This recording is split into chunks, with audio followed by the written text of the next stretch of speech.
And we're back, ladies and gentlemen, with another day of Dota 2 Asia Championship action. This is your European qualifier. It's finally time for another elimination match.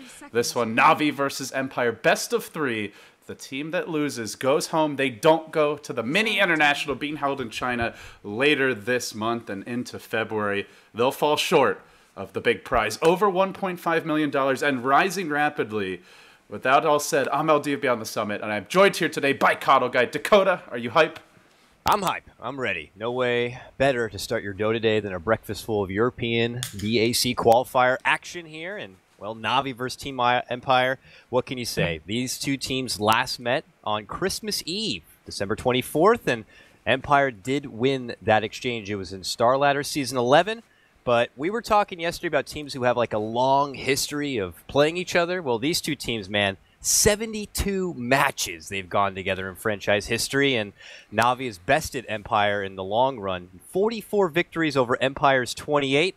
But as of recent, Na'Vi have not been the same. So we'll have to see how they can match up now against the new improved Empire team, which have been like, what? They've had 22 wins out of the last 24 games. It's been absolutely ridiculous. They did fall short yesterday, though. That was the big upset for Empire. They came into this tournament, I think, in most people's eyes, as if not the favorites, then in that top 2-3 list with VP Polar, Empire. Some would have, I would have put Hellraisers on the same level. Some would have not. The new alliance we didn't know much about, but here we are, game 1 of a best of 3 elimination match, and there's just so much history between these teams. Like, you go back to when Funnick was the star player in Europe, when I don't know if it was the original Empire, but their first really dominant incarnation was playing a lot of safe lane Clinks. I remember a game where he played safe lane Clinks.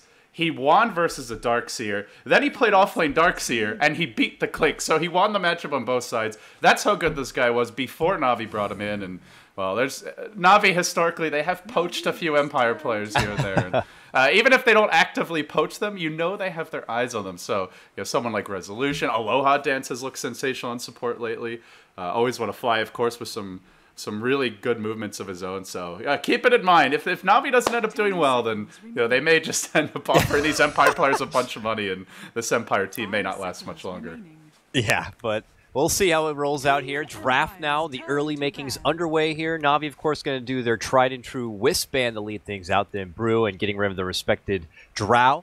On Empire, they ban out that Puck, the Lycan, and the Tidehunter. Interesting enough, because they both play a dominant Puck and Tidehunter on their own side, but they take their first pick and they use it on an ancient apparition, which is a bit peculiar, grabbing a support like this so early on, when it could be more of like a niche pick going against teams that have heavy sustain. But they do have a great history with the hero. They're currently 3-0, in 6.83. But I'm more peculiar about the Wind Ranger grab second. This is very interesting. This new hero, it's got the long-ass power shot, almost a sniper in her own right. I'm really intrigued to see what they're going to do with her. And on the side of Na'Vi, they pick up the old classic Vengeful Spirit, and then the Troll Warlord, which yesterday Havost pulled out one of the classic 4 moments. He took on Team Tinker, pretty much 4 versus 1, and absolutely dominated him. Yeah, the Wind Ranger pick is very interesting. You mentioned she's been improved quite a bit in the latest patch, and still has kind of one of those heroes teams are experimenting with. They haven't really found the dominant way to use her. But I will say, we saw G dominate with this hero before the changes at Star Ladder really hard. Still almost didn't end up carrying versus the Execration Pinoy team that was there. And that the hero felt very weak then. It has been buffed in this patch. And the one player who really wrecked face with it, Dakota, was actually TC in the America qualifier. He had I want to say 9 or 10 Blink 2 hero shackles. Void would get a chrono, then promptly get shackled to a teammate. It was unbelievable. So with that in mind, it's mostly been core Wind Rangers. Haven't really seen any support. So if we take that line of thinking to its conclusion, then expect to see Resolution on it mid, which means they'll be looking for a support hero here. Still Silence Carry out there. And I mean, the guy plays everything. So they may leave that for the final pick. And the Aloha Dance Rubik, if they want it, it's out there. Yeah, oh man, they love that hero. Rubik, they've been rolling as of recently in 6.83, 7 games, 5-2 record. But before that, it's like 13-game victory almost straight. It's absolutely ridiculous. But yeah, Wind Ranger more than likely going to be a core position. I know I've heard from a couple of pro players that she's just a little too unreliable as a support. Her shackle shot isn't always a guarantee. Not really much you can do with Windrun except survive as a support, and Power Shot can be fantastic, don't get me wrong, especially with the new range. You can block camps pretty significantly. I've got against a Wind Ranger who on the Dire side in the offlane position would be able to block both camps, including the small pull one, just from the rune spot alone, just to give you an idea how crazy long that shot can be. So I'm really interested to see if Empire have something in their back pocket they want to do with this hero. And in such an important series where it's elimination, it's got to be something good. On the other side, though, Faceless Void, a hero that we didn't really see at any yesterday in those matchups, but he's going to be pulled out here.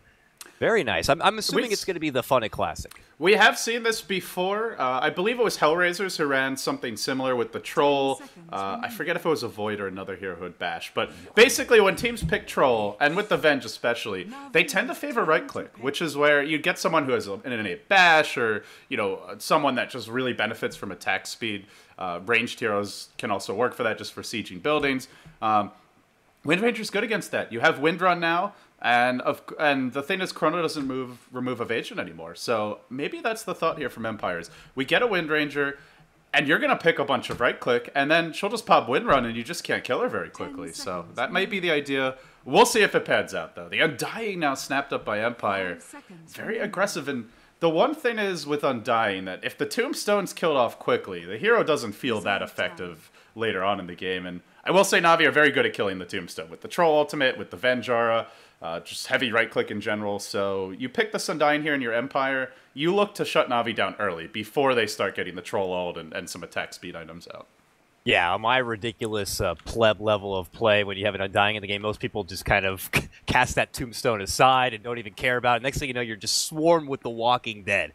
But in these kind of games, they know what the priorities are, and it's making sure they can get rid of that Tombstone. It's not like the olden days where you could simply pull out a glyph and have that Tombstone last so much longer. These days, it can be easily targeted and ripped apart. But hey, he works good against those heroes who are big and melee and want to get in the right click. They're going to be stuck kind of, okay, we got to go over and take care of this Tombstone, but at that same point, you're dealing with all these outside range heroes on the side of Empire that can do a lot of work in kiting them about. So we'll see. Na'Vi now pushing forward. Magnus grabbed here. So not only now are you going to have opportunity where these right-click heroes can get in there and do heavy attack speed damage, now they have the benefit of the bonus damage and the cleave that Magnus gives to them.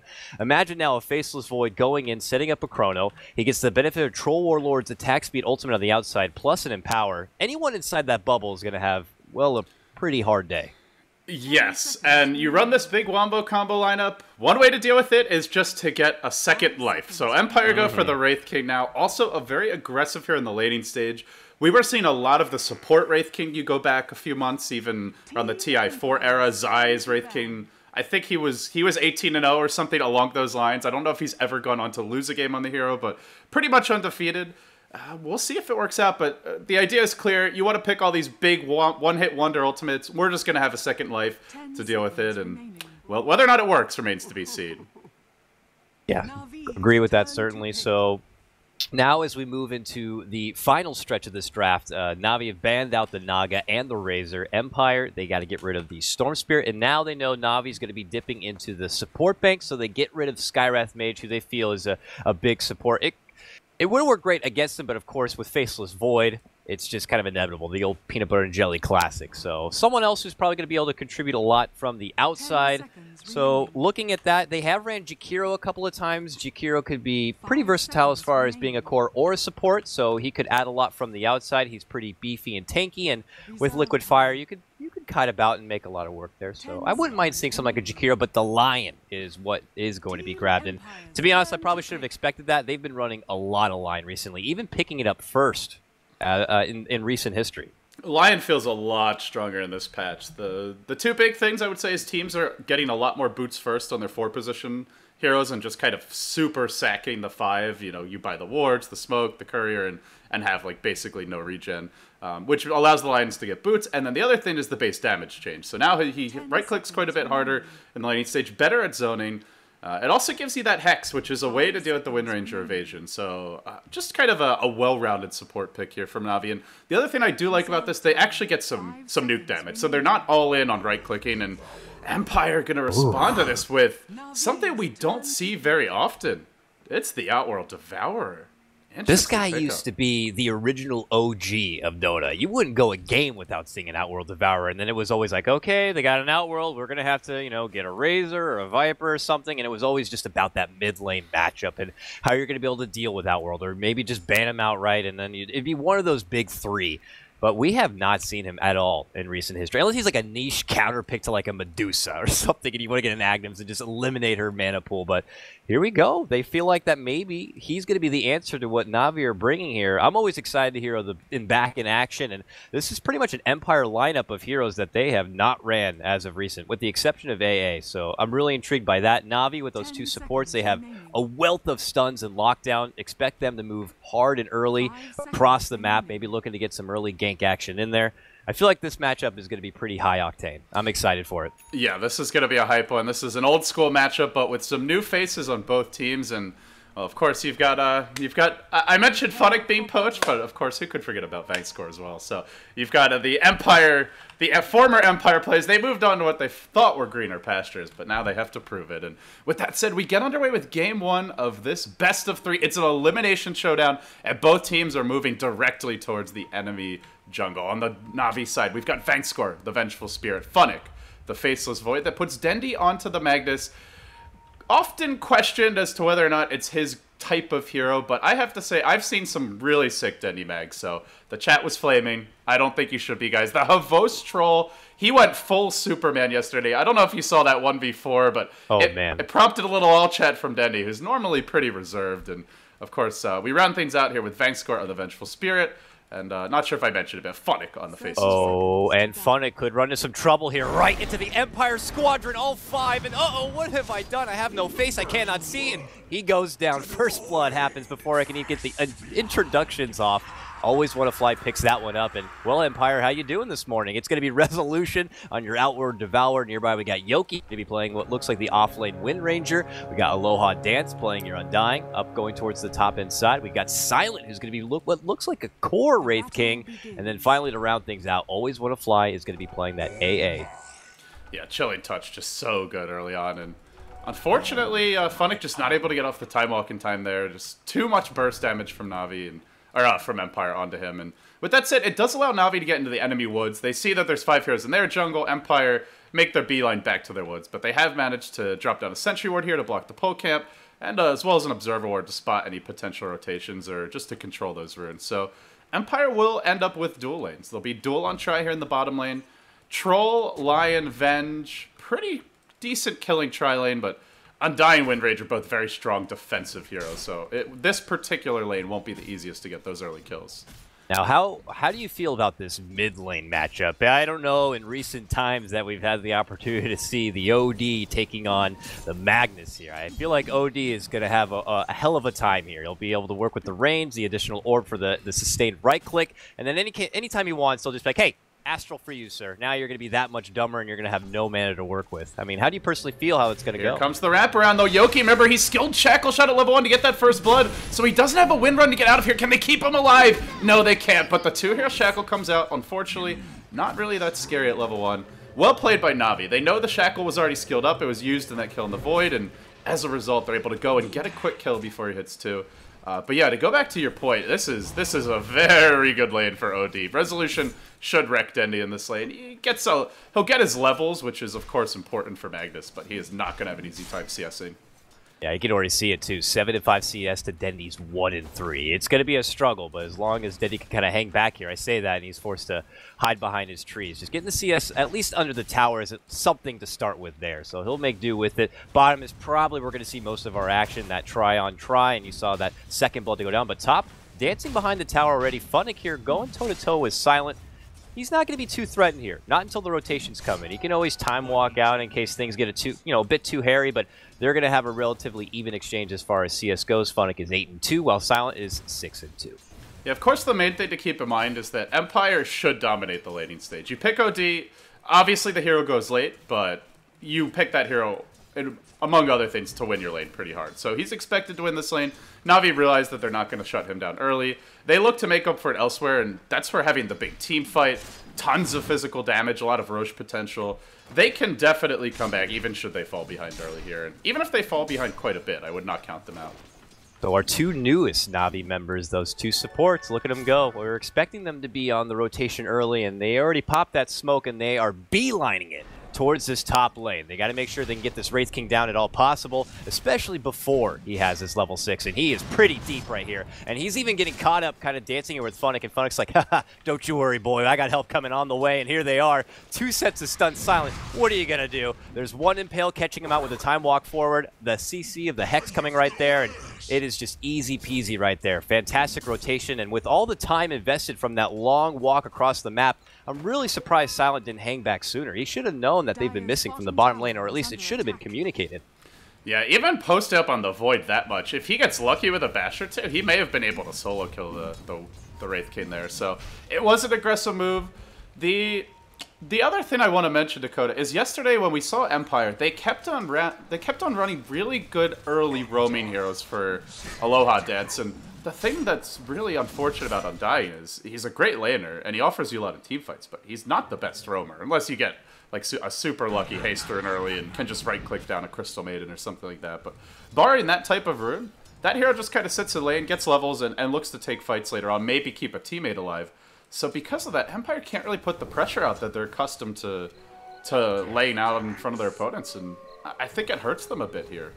It was sure fun to watch Empire yesterday, though. They ran so much Wisp Tiny, especially through that first series. At pretty much almost every game, and then Bristleback was all the rage, and it was very, very action-packed. But this time, yeah, it's a different style coming out from Empire. We're seeing something like the OD does allow Resolution to have a dominating mid-lane performance, but even though you question how Aloha Dance will be able to roam early, he is kind of dancing around here this mid-lane, while Resolution continues to put the harassment here onto Dendi. And he's going to make that long rotation maybe all the way to the top just to kind of be maybe a bit of a babysitter, but they have made an audible call. They're making a move onto Yoki, and they decide to maybe pull back. And, well, KOTLgu's like, I'm going to get something in.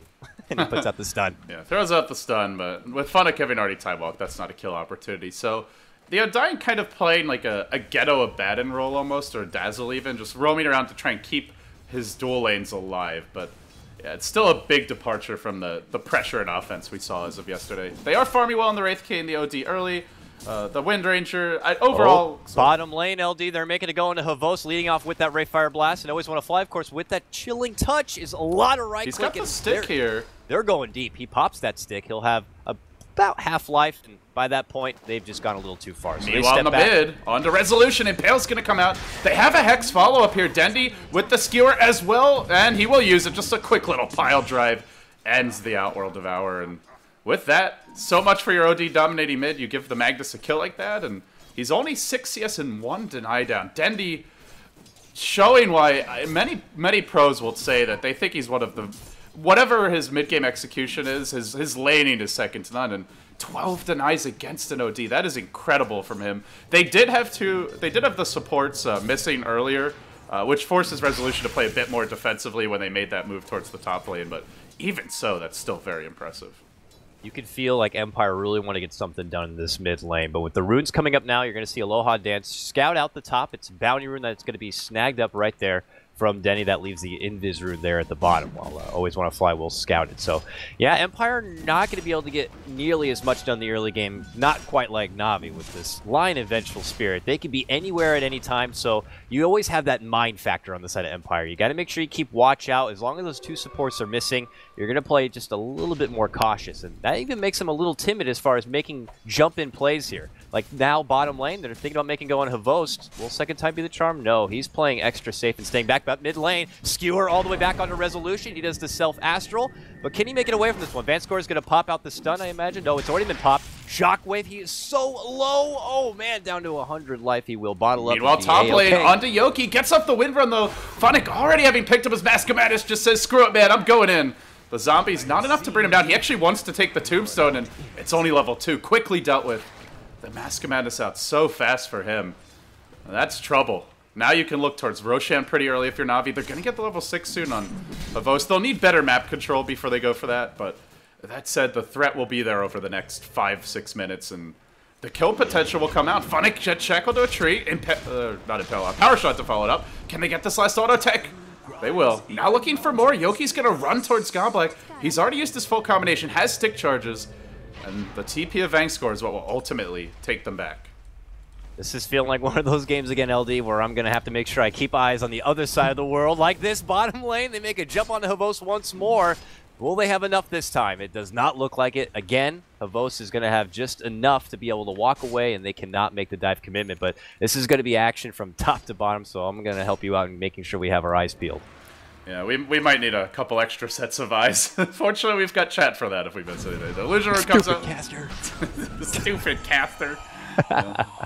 Good roaming by Fuddick here. Picks up a kill in the Ancient Apparition, and for Na'Vi, this looks excellent. To be up in terms of net worth, even in, basically even in terms of experience with a slight 500 lead. And you look at this Empire lineup. They do have an OD, one of the hardest late game carries, but just so much lockdown for him on the side of Na'Vi that I don't think you could count on just an OD to take this one over. So they'll need to make some plays with the Wind Ranger, maybe with the Ice Blast coming out. They drop a Tombstone out top lane. That'll be an easy takedown on Godblack. Do they look for the Havos kill? That's a tanky hero to dive into.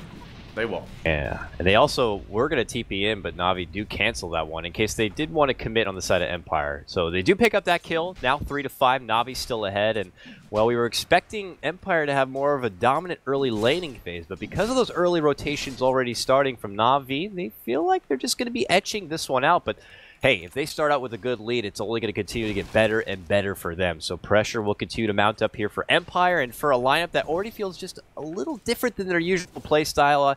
I would be a bit nervous for them if you're an Empire fan, but we'll have to see. This is a team, again, that's, of course, never say die, and they'll look to fight to the bitter end right now. Yoki does have his phase boots, and already with the Magic Wand complete in his stash, he's just going to hold his ground, but overall, feels like Empire can play. Oh, on to Resolution. This is trouble now. Shockwave coming out. They'll TP in the Undying. He gets off the Astral. Wonder if Na'Vi want to stick around that next Shockwave. He skewers through, but he's a bit early for the actual skewer to hit, but still gets the auto attack off. Aloha Dance now just going to, unfortunately, not be able to do a whole lot here. Tries to chase after the Void, but a solitary zombie easily dealt with. Funnick's early movements are getting a lot of work done, and now Godblack will Hex Yoki on the top lane. If they get this magic missile off, he's probably dead. One more auto attack would do it. Wave of Terror. One more. He salves. He will live. Still, my goodness, a lot, and he's gonna have to walk back to base. It looks like after that.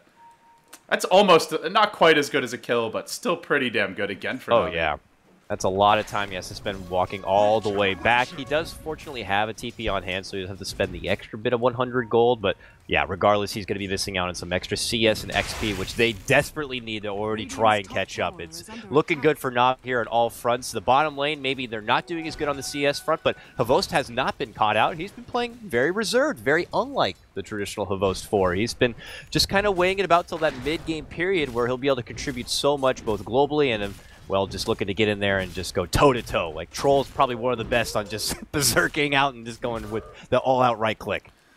Yeah, this is a concern for Empire. You run Mag mid versus OD, and Mag's ahead in terms of net worth. Dendi not really slowed down at all. Already Arcane Boots and 800 gold, so the Blink's coming soon. Midas is the next choice for Resolution, it looks like. Could go for the Treads now, but I think Empire realized they're going to need this double Midas. Silent probably building towards one. Could be a Maelstrom or Armlet, but expect this to be something different. It's Godblack just saps Resolution mid! Kapow! Brings him down. That was a little drive-by there, and the movements from Na'Vi have just been crisp as hell this game so far. Normally it's Empire who just excel in this stage of the game, especially just based on the way they've been drafting, but they feel kind of impotent. And to be fair, a lot of their heroes are fairly passive in the laning stage, but it's definitely getting in their heads now. Yeah.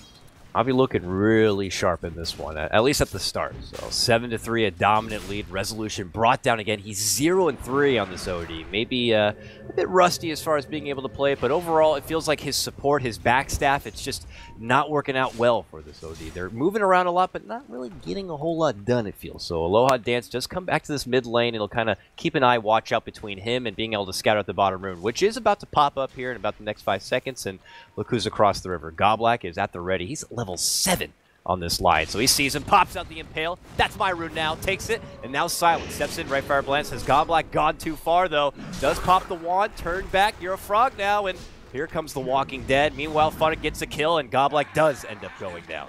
Yeah, Chronosphere was used top lane. He now picks up the Mithril Hammer. We'll see if Funnick wants to go straight into that Maelstrom. Could potentially be a BKB, but generally you'd get your treads first, as they help you tank up quite a bit as well. So a nice and necessary kill there for Empire, but even then, they're still giving the Void more space. Leader in terms of net worth. Venge getting her levels now with the 1 Wave of Terror, 1 Vengeance Aura. Troll ultimates online. Havos does have the Morbid Mask. Vlad's could be a likely choice here. Plus armor, not that amazing against Empire, but they have quite a few melee heroes who can, and the Void in particular, who can always benefit from some extra lifesteal and attack speed. For now, Havos going to sit on the casual belt of Giant Strength. Maybe turns this they're making it go Advanced Score, right? Fire Blast, and the new AA ultimate goes on. They do take him down, but here's Dendy. Big RP onto 2, and make it the double impale. It looks like these two chuckleheads are going to be brought down. AA already goes down. Silence first life dropped, but Aloha Dance here, moving about, drops the Tombstone, and they turn their attention towards Goblak, and they will slay that Lion. He drops, and it makes it 6-9 here. Really good time to fight. They know Chrono's on cooldown, and that was with an excellent RP Impale follow-up, but using the Wraith King ultimate early, and now looking for a kill here on Dendy. They get the Shackle follow-up, kill secured, and Empire, they need to keep this up. Keep on fighting around Navi's cooldowns, and just use the Wraith King ultimate to bait out those big initiations from Navi, live to tell the tale, and then turn the fight in round number 2. Now they have the Apparition ultimate online, and I'd like to see them continue to try to use that to set up kills around the map. They get that tower there on the bottom lane, while Havos has plenty of space to work with here on the top. He pushes on forward and finds a respectable amount of CS. Navi overall, you know, they got taken down earlier in this tournament, losing to Power Rangers 1-2, and then they make quick work of Team Tinker 2-0 yesterday. Now looking to continue through this lower bracket to secure one of those, the last spot to make it to Shanghai, at least in the wild card position. And for Empire, who looks so strong at the start, taking down Virtus Pro Polar 2-1, and then falling short to Hellraisers. Would love to be able to stay strong here. So 2 of the biggest names in this qualifier. One of them got to go. The other one will have the opportunity to stay. Navi moving into the Roche pit now, and Funnick with the Maelstrom already complete is going to go for the solo Roche. He's got a little help here from a friend, though, as Wave of Terror is thrown out. They have a Troll ult ready. Not using it just yet might be too much of a giveaway, and with that said, this looks to be a freebie for Navi. Tier 1 still up bottom, Tier 1 still up mid. It's a pretty risky Roshan, but given the strength of Void at just taking this down early, there's not a whole lot they can do. Troll will use his ult now, but doesn't seem like Empire have any inkling this is going on. They even have the Observer Ward here, so they may feel quite a bit safer than they should. But they see the Venge now moving around. The pinks come out. They could get suspicious, and Funnick very low down in the pit. One more auto attack will bring him down. Venge gonna walk in and try to take this. This is taking too long. Ice Blast comes through. It won't actually get a kill, but they're going to get some eyeballs now on the big man. And Empire want to steal it. Snipe? Ooh, he's tempting. Aloha Dance, free Orb of Venom for me. Thank you so much. And he walks away with that one. But look at this. Behind enemy lines is Silent. Spotted out the wave. Funnick goes to the high ground, pops up the Chronosphere. Shockwave followed through, and it looks like Silent is going to drop because of that long cooldown. Looks like it's going to be quite a while before he has it. Yeah, unfortunately for Silent, he hit level 11 in that fight bottom, but it was after the ultimate was popped, so the long level 1 cooldown ultimate, still 100 seconds and counting to go. It would have actually been up right about now. They'll give the Aegis to Funnick. Havos starting to tank up now. He goes back for the Sanj. Nice just general utility item. He doesn't need to be their hard right-click DPSer. They've got Funnick for that, and you already have Empower, so probably building towards the SOI. Could even be a Halberd if they're worried about the OD, but to be honest, given the way Resolution is farming, his auto attacks are not that scary. Certainly not. And he did have to stop up for that Midas, of course, so he's got to make sure he can continue with this item progression so his OD can be a threat towards this mid-game, because they'll desperately need it. Those ultimates are going to start all coming together, and Navi's already ready to fight. They pop out the smoke now. They need a power shot, but that's under the cover of the shadow, so they'll wait and see if anyone's going to be baited out towards this mid lane. Then he has a Blink Dagger, and he is itching to use it. But unfortunately, no one's going to be there right now on the other side, so they'll be waiting quite a while. This is a little suspicious right now. You look at Radiant Vision, and creeps are hitting the tower. Nobody's farming it. Now they show the Venge, but still a lot of heroes off the map. In the meantime, Funnick finds a solo kill top lane and Always Want to Fly. Doesn't look like that smoke gank's going to work, but Empire look for their own wraparound, bringing Silent and Aloha Dance up the ramp. They swing towards Havos. Blake forward. They're going to stun him now. He's pretty tanky, but with the shackle follow-up, a couple of crits, they get the kill. RP's waiting, though. Dendy's ready. He snags 2. Skewer him back right towards the tower. The Impale's there. That's a perfect 2-hero Impale. Easy finger kill. Now Aloha Dance going to fall as well. A 2 for 1. Then you throw in the Wind Ranger, make it a 3 for 1. Na'Vi, again, just coming up on top with these big ultimates. And the RP Impale is just a guaranteed 2-hero Impale, 3-hero Impale every time. Really nice synergy there. Oh, mid lane, KOTLguy gonna get caught out as Silent jumps forward with that blink. They do end up taking him down. Silent now does have the reincarnation, but it's gonna be a return pick right there, getting the line. So I guess when it's all said and done, it's okay. It's pretty even, though Na'Vi, because they were weighing about in that mid lane, I'm sure Empire were not expecting that. They made that smoke, they got that good pick, but with Na'Vi just around the corner, they end up losing more out of it. So on the top side of things, you see Funix still waiting patiently. He does have that Maelstrom and Mask of Madness. He could possibly get a solo kill here if Resolution gets a little too overzealous in this lane, but nope, he will not. He pulls back and looks like he'll join his comrades on the mid-hand side. You know, I gotta say, impressively, Empire is still very close in terms of net worth. Their CS, pretty good on the cores, but not quite as good as Na'Vi's, though the H apparition is slightly outfarming the Dire supports, but it's the Midas gaming that's really keeping them in this. Triple Midas now acquired. We may not have the best late game lineup in terms of how our hero scale, Empire say, but we got 3 Midases. We'll have late game anyway. That's the plan here. Yeah, it's good that Undying went with the super selfless go for the wards and allow AA to get that Midas. And here we go. Silent goes right on to Denny. Swap. The AA ult's going to fall through, but the swap is right there. And he skewers to safety. Van score, though, without a skewer, not going to be so lucky. He ends up dropping. Silent's first life still there as he runs out. But here comes Funix. He has no mana for Chrono, however. So he has to step back and at least wait for a little bit of time before he can pull it on out. There's going to be the Arcane Boots. Now he's got it. Drops down the Chrono. Catches 2 just on the cusp while Havos gets caught out. They move on to Silent with a big RP combo. Funix is able to clean out and take the back trick! Oh my god, Funix barely alive. Shockwave goes through. That's the Aegis now going to be popped in. 4 for 2 trade right here, and now they put on to Funix. Going to be caught between 3. Cold Feet should proc. No, Time Walk should be able to save him, and now with rotations to come, KOTLguy catches with just the tip. Your AA, and he will go down. Aloha Dance. They have swap. They're going to get it off too. Aloha Dance going to be next. That's 4. But the power shot this time not backtracked. As Yoki will get 1. He looks for a bit more here. They have the Impale. The Hex is back online. Yoki, Windrun at the ready. He gets hexed in the midst of it and then blocked out. The Windrun about to end. They stun him up. They're going to bring him down here. It's 5 heroes dead as your OD just now respawning in the fountain. Oh my goodness. What a beatdown by Na'Vi. That was the slaughter. From both fronts, just absolute bloodshed right there. So, with that, Na'Vi gets to step back with their heads held high. KOTLguy goes and gets his own bit of farm time now, and we'll see the items continue to progress. It looks like Dendy wants to build forward, get that 4 staff. A little bit of extra mobility certainly helps, and for Havos, who's already got his Sange, looking to put together that Sange and Yasha. They're looking pretty strong. Top of net worth, though, still does belong to Silent and his Wraith King. Even though it looked like Na'Vi were having this amazing start, just imagine, this game was actually very tenuous. The Roche Pit, let's say the Void sticks around there, gets hit by Ice Blast, he dies. Then they don't get the easy kill on the Wraith King. Wraith King's able to stick around longer. They're fighting 5v4 with Roshan at a 3rd HP. And with the Aegis, if Empire ended up claiming it or at least getting a few kills on Na'Vi in exchange for forfeiting the Aegis, that fight at the pit, or in the mid lane after the pit fight, could have been very different. So, oh yeah. Unfortunately for Empire, things just continuing to slightly favor Na'Vi here, and you know there's the ticking time bomb. The big thing is going to be when they start getting BKBs out. Nothing on Troll yet, nothing on Funix, but he builds towards it. When they get BKBs, Empire have the Astral Imprisonment to try and keep heroes alive inside of Chrono, and Windrun. And that's really about it. Windrun can be dealt with by the Hex and the evasion quickly removed. Also could just be fingered by KOTLguy, who now has the level 2 finger, and a Blink Dagger online. There's not great solutions for BKBs. They don't have a Vengeful Spirit swap to easily and guarantee keep heroes alive through the Chrono AoE combo, and Na'Vi can just charge in. So that's where Empire will have to ambush them, catch them out, isolate them 4v2, 3v1, things like that, and it's just going to become one of those games where Empire have to work a lot harder to outplay Na'Vi. Certainly so. The Maelstrom near complete here for your Wraith King, but mid lane. Then he's going to go ahead and skewer on back while top. AA, because that ult lands, it looks like Yoki might put some punishment on the Funnick, but not going to follow through with anything else on top of that. But Funnick says, I'm going to go ahead and follow through with something of my own. Goes right on to Yoki. Makes quick and easy work with him. Nice one-man takedown right there. The solo pick for Funnick.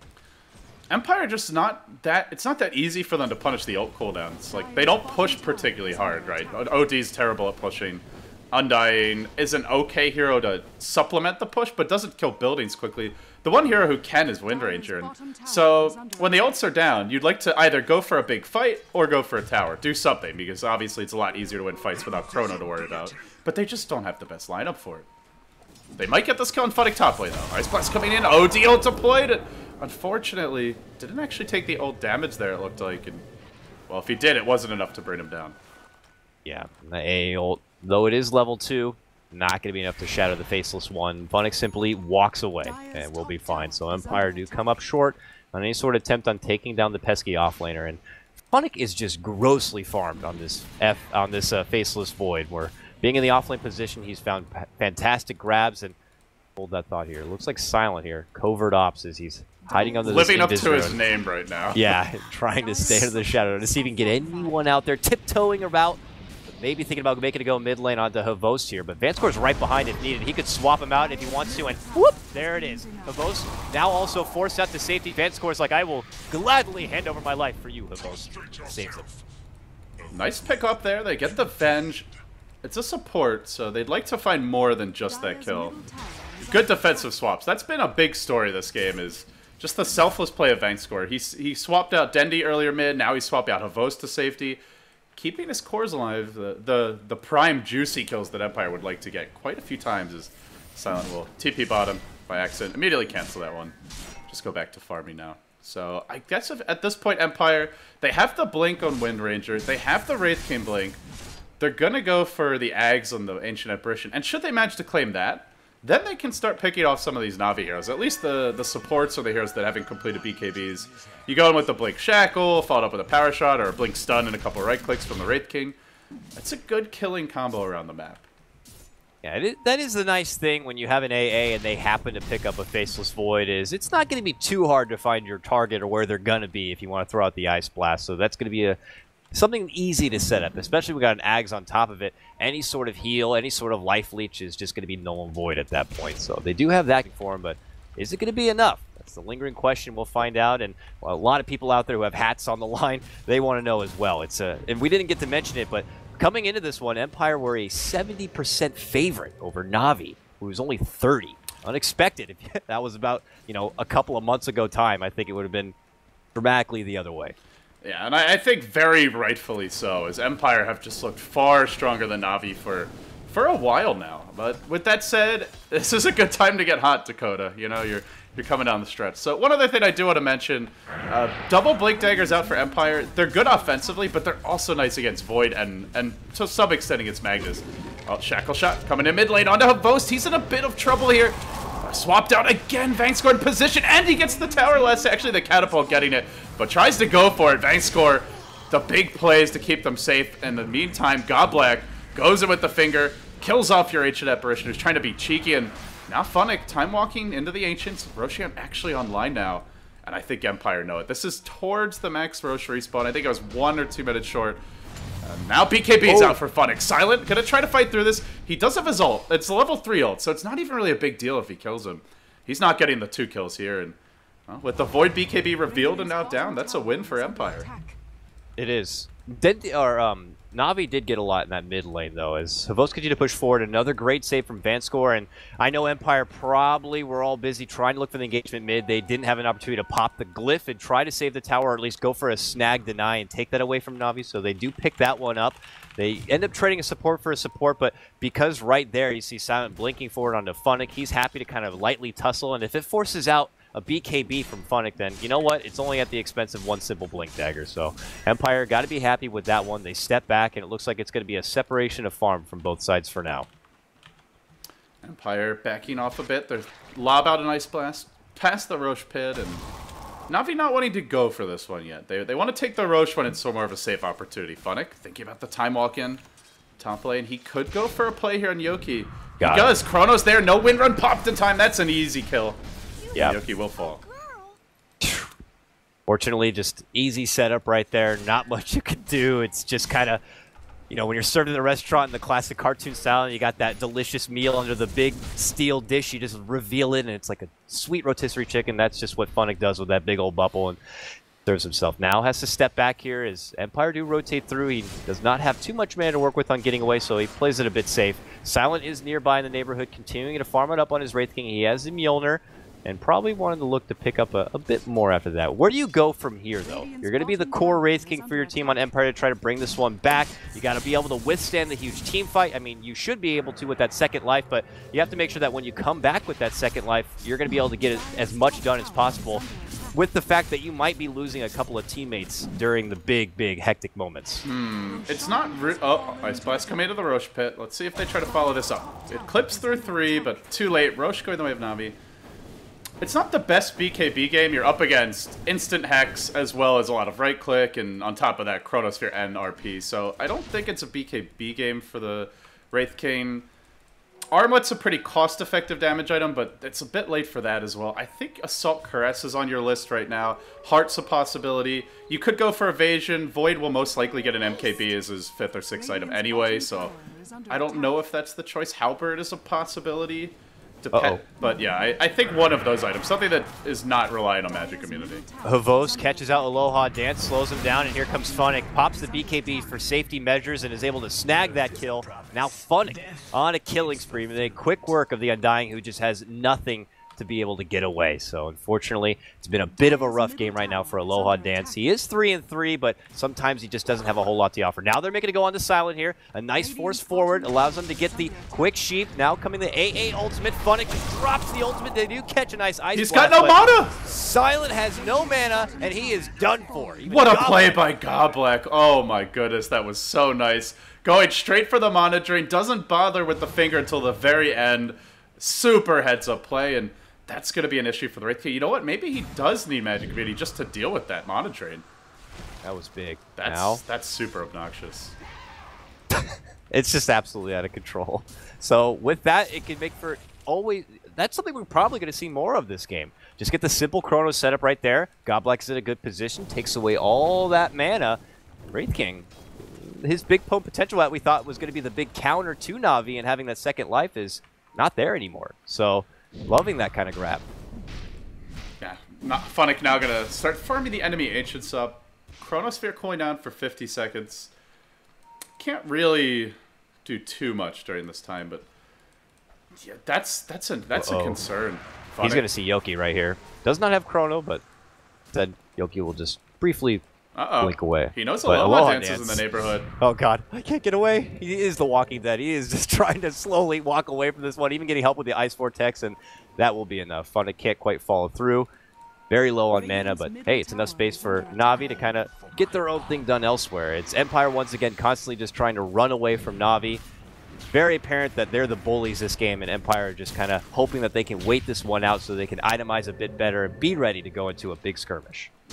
You know, we often talk about, like, answers to Faceless Void and counters to Chrono, but the truth is, you might think you have heroes that deal well with Chrono, and on paper, I think Empire are decent. Shackle Shot, Wind Run, Astral Imprisonment, Wraith King ult, but it's never that easy. It's just the nature of the hero. You play against this ability, and sooner or later, it's going to bite you. As Yoki is scurrying through the woods, but he's walking right into trouble. RP finds him, and he'll get auto-attack down. Havos starting to really amp up as a right-clicker, and I want to mention, there's now a Vlad's out on the Venge, along with Max Vengeansara. Everybody on Na'Vi is going to be hitting extremely hard, and of course, Empower, which is now max rank as well. Yeah, the right-click's going to be big. The Life Leech is going to be huge. AA, he's got his work cut out for him to make sure he lands those Ice Blasts, so those Life Leeches are not going to be too effective for the sustained power of Na'Vi, but that's a tall order. Na'Vi have found great positioning. Like here, you know, with stuff like this, top lane, Vanscore just being that safety net. If they make a jump on the Havos, he'll always be right there for the swap, and he's happy to sacrifice his own life. So he sees the AA will come out. He's got to have his finger ready on this swap. They might make the good one. Well, there it is, Vanscore. There's the swap, and he's going to be A-okay. Actually, Havos is feeling a bit Havos right now. He just kind of quickly takes down Silent his first life, but he may have gone in too far, and it looks like he will lose his Aegis life. Not too shabby right here. Still waiting about... Oh, Silent moves back behind, going on to Vanscore. Vanscore's going to live for now. Double sets a stun and the finger, and Silent does end up dropping. Navi still coming out on top of Host. Pops his BKB, rushes forward, and it looks like Empire are going to have to sound the retreat horn and walk on away. Yeah, Funnick is just straight chilling in the bottom lane right now. He did use Chronosphere. Did we catch that latest use? I don't think so. No. Not sure what he used it on, but that's 4v5, and they still kill off the Wraith King and end up okay. They do lose the Aegis there, but tower going down as well. Considering the Aegis was basically up anyway, a win for Navi once more. And now I have Scotty complete on Havost. He is getting very beefy. 18 armor, 2600 HP. It gets to the point where you focus him, and unless the OD is able to wail away at him, you're just not killing him. And OD's running for his life, dude. He's running from the Chronosphere. He's got to worry about the Blink Hex, RP. You just can't really focus on anything. Funnick will easily bring down your Undying once more. Navi just feasting on Empire in game number 1, making it look easy. Yeah. Where has this Navi been? Oh my goodness. Haven't seen them actually just dominate a tier 1 team in a while. Navi looked damn good. Empire, at the same time, you could say this is a bit of a different draft than they usually, in a different play style than they've usually been rolling with. But yeah, it looks like Navi have been eating their Wheaties today. They are on point for this one. Funnick is grossly farmed side by side with Havost. He's been the one finding most of the kills. He's 13-3, and he's about to make it possibly 14.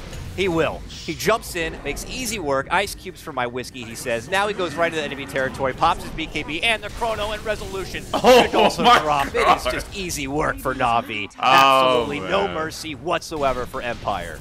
This is looking to be the end. No buyback on OD, no buyback on H Apparition, no way to stop this push. Navi with the Troll can take two lanes of Rex here. Top and mid both exposed. They'll go for the mid. They'll clean it out quickly. Shackle will try and slow this one down, buying them time, but can't catch everyone with the Shackle shot. They'll lose the mid racks. Ranged about to fall. Melee already collapsed. And they can surge into this top lane if they want. If they want to play it super safe, they can just take the 1 Rex. But Funnick says, nah, man, we got this. Let's go for a little bit more top Rex. They'll be next. And Empire just out of options at this point. 2 Rex down against the Troll. The push is coming soon enough for that 3rd lane. I can't help but feel like maybe at this point, as Aloha Dance is going to be just absolutely slaughtered right there. Someone get the forensic files underway. Now Silent too. They got to be thinking about game number 2 at this point because they've already lost everyone. Navi don't even need to think about stepping outside the base. They just put from one target to the other, and they've had enough. Please, please, let's just go to game number 2. Empire, one of the favorites coming into this qualifier, on the cusp of getting bounced out by Navi. They have a shot in game 2, but they now must turn it around and win 2 in a row, or they'll be going home. They will not go to China. They will not even have a shot as a wildcard team if they can't put it together quick, fast, and in a hurry. Dakota, I did not expect Navi to look that dominant, I have to say.